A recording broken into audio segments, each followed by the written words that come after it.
Pom pom pom pom pom. Ah, ça fait longtemps. Oh la vache. Eh, bonne année, hein. Si vous traînez en ce moment sur YouTube et que vous regardez des vidéos de jardinage, vous avez sûrement remarqué que tout le monde parle de semis ou fait ses semis. Alors pour cette première vidéo de l'année, je vais prendre un sujet un peu différent. Je vais parler des graines. On les arrose, on les sème, on les regarde pousser, mais on se pose pas forcément toutes les questions qu'il y a autour de la graine. Et vous allez voir qu'il y a pas mal de choses à savoir et surtout beaucoup d'idées reçues. Bienvenue à vous sur ma chaîne, je m'appelle Louis, j'ai deux passions dans la vie, c'est mon jardin et mes lapins.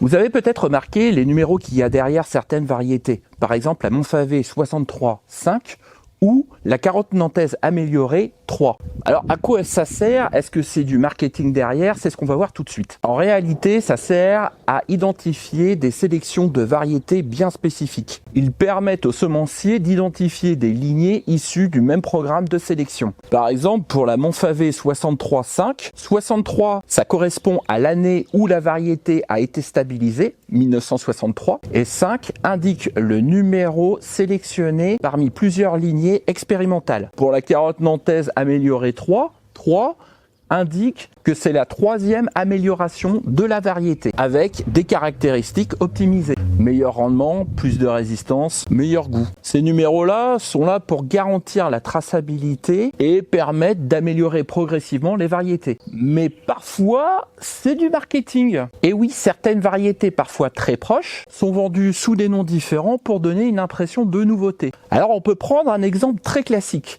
La marmande et la super marmande. La super marmande, elle est souvent vendue comme une amélioration de la marmande. Mais en réalité, la différence, elle est minime, voire inexistante. Pour les hybrides F1, c'est à peu près la même chose. La tomate Fandango F1 et la Fantasio F1, c'est deux variétés qui sont quasiment identiques. Elles sont vendues sous deux noms différents, mais aux caractéristiques quasiment identiques. Résistance au mildiou, production similaire. Bref, c'est comme un repackaging pour en revendre plus. Alors attention, ça ne veut pas dire que toutes les F1 sont mauvaises. Moi aussi, j'en cultive et je trouve que c'est un faux débat. D'ailleurs, certaines variétés hybrides F1 sont plus anciennes que des variétés dites anciennes. On entend souvent dire que les variétés anciennes sont figées dans le temps, qu'elles n'évoluent pas, comme si elles étaient identiques à travers les siècles. Mais en réalité, c'est complètement faux. Le vivant, ça évolue en permanence. Chaque génération apporte une modification, qu'elle soit majeure ou minime, à sa descendance. C'est un peu comme une photo de famille. Les ressemblances sont là, mais si vous comparez avec une photo d'il y a 100 ans, vous aurez des ressemblances, mais ça ne sera pas tout à fait les mêmes personnes. C'est pareil pour les plantes. Une variété stabilisée évoluera quand même. Le vivant évolue tout le temps. Par exemple, le corps humain, lui aussi, continue à évoluer. Je vous donne un exemple très simple. Le muscle long palmaire. Si vous faites ce geste-là, vous verrez apparaître cette petite lignée. Cette petite ligne, en fait, c'est ce qu'on appelle le muscle long palmaire. C'est un héritage de nos ancêtres. Si je le fais ici, ce muscle est inexistant.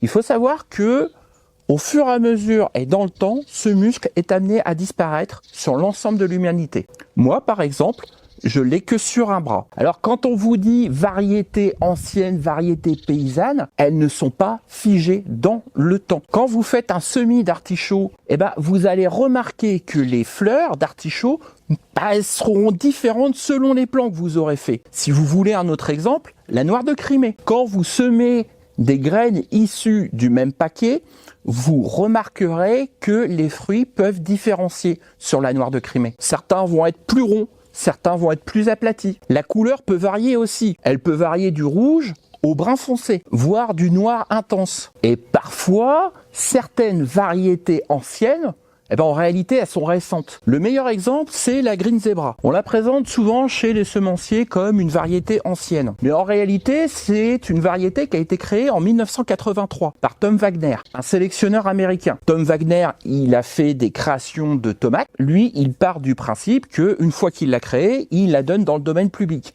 Après, les semenciers les vendent. Et la Green Zebra, elle a été mise en vente à partir de 1985. Si vous vous souvenez bien de ce que je vous ai dit en début début de vidéo, la Montfavet est de 1963 et la Green Zebra est de 1983. Alors que la Green Zebra est considérée comme une variété ancienne. Et la plus ancienne, ça reste la Montfavet F1. Sur Internet, certains font la chasse aux graines F1. On raconte que c'est des OGM, que les graines sont stériles et non reproductibles, qu'elles sont produites à l'autre bout de la planète. Bah non, c'est complètement faux. Et bizarrement, ceux qui propagent ces idées, ils ont un intérêt derrière. Alors remettons les choses dans leur contexte. Les variétés F1 ou hybrides F1 ne sont pas des OGM. C'est juste un croisement naturel entre deux lignées parentales sélectionnées. C'est un peu comme si vous aviez une variété de tomates ultra résistante et une autre variété où le goût de la tomate était intéressant. En les croisant, on va obtenir les deux avantages. Mais alors, pourquoi on dit qu'elles sont non reproductibles? En réalité, elles sont pas du tout stériles. C'est juste que si vous plantez une graine issue d'une variété F1, vous n'obtiendrez pas la variété identique à la génération précédente. C'est un peu comme si vous croiseriez un Husky et un Labrador. La première génération, ça va être un mélange des deux. Et si vous faites reproduire les chiots entre eux, vous allez obtenir des traits, des caractéristiques un peu aléatoires. Alors, un des mythes qu'on peut entendre, c'est que les hybrides F1 sont produits à l'autre bout du monde, aux États-Unis, en Inde ou au Canada. Encore une fois, c'est faux, hein. En France, il existe des semenciers qui produisent des hybrides F1, comme Semences de France. Alors, certes, les plus gros producteurs en Europe sont en Hollande, mais cela ne veut pas dire que systématiquement, les graines, elles viennent de l'autre bout du monde. Alors, il y a certains jardiniers qui s'amusent à stabiliser des variétés F1. Stabiliser des variétés F1, c'est sélectionner des variétés génération après génération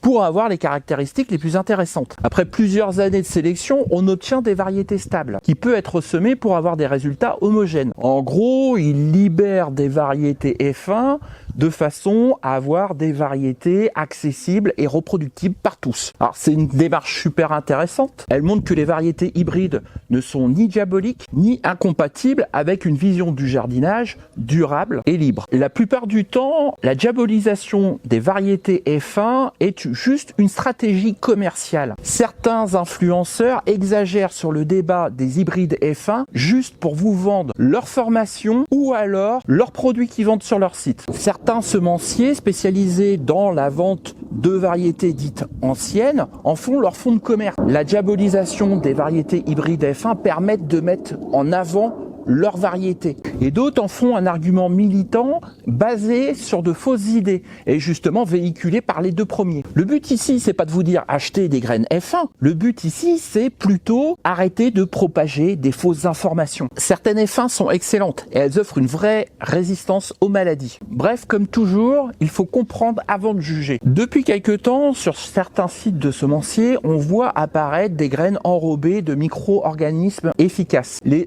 EM. Mais c'est surtout chez les agriculteurs et les maraîchers que cette pratique a tendance à se développer. Alors l'idée est intéressante, hein. On ajoute des micro-organismes bénéfiques à la plante pour booster la germination, favoriser l'enracinement et stimuler la croissance de la plante. Le principe des EM, les micro-organismes efficaces, repose sur l'ajout de champignons et de bactéries censés améliorer la fertilité du sol et aider la plante à bien démarrer. Sauf que ce ne sont pas les EM qu'on ajoute qui comptent, mais c'est ceux qui restent à la fin. Autrement dit, ce qui va influencer la croissance de la plante, c'est la vie microbienne déjà présente dans le sol. Ce n'est pas ce qu'on y ajoute. En clair, en fin de processus, c'est la vie du sol qui gagne, pas les micro-organismes ajoutés artificiellement. C'est exactement la même chose que les biostimulants. Ce n'est pas le biostimulant qui a un effet durable en lui-même. C'est la vie du sol qui finit par prendre le dessus. Alors, autre point à prendre en compte, c'est la provenance de ces EM. Dans la majorité du temps, ces EM, ils viennent pas de votre région et ils viennent pas du tout de notre pays. Et là, pour le coup, en général, ils sont importés soit du Canada, soit de l'Inde. Et là, posez-vous la question, est-ce que c'est pertinent d'introduire des micro-organismes qui viennent de l'autre bout de la planète dans un sol qui a déjà son propre écosystème ? Posez-vous bien la question. Un sol en bonne santé contient déjà des milliards de micro-organismes qui sont adaptés au sol, au climat et à sa flore. Importer des micro-organismes ne va pas forcément l'améliorer. Dans bien des cas, ça ne sert strictement à rien. Pisser dessus, ça sera beaucoup plus efficace. Pire encore, on ne sait pas toujours comment ces micro-organismes exotiques vont interagir avec ceux qui sont déjà présents dans le sol. Posez-vous bien la question si c'est vraiment une bonne idée. Si vous voulez améliorer la fertilité de votre sol, ne cherchez pas de solution miracle avec des produits enrobés ou vendus comme révolutionnaires. Posez-vous les questions suivantes. Quel est l'état de mon sol? Un sol riche en matière organique et bien structuré va favoriser la prolifération de micro-organismes indigènes. C'est déjà parfaitement bien adapté à votre environnement. C'était la mode il y a quelques temps sur YouTube, il y a 4 ans, où plein de gens inséminaient des EM dans leur sol. Et ben ça ne sert strictement à rien.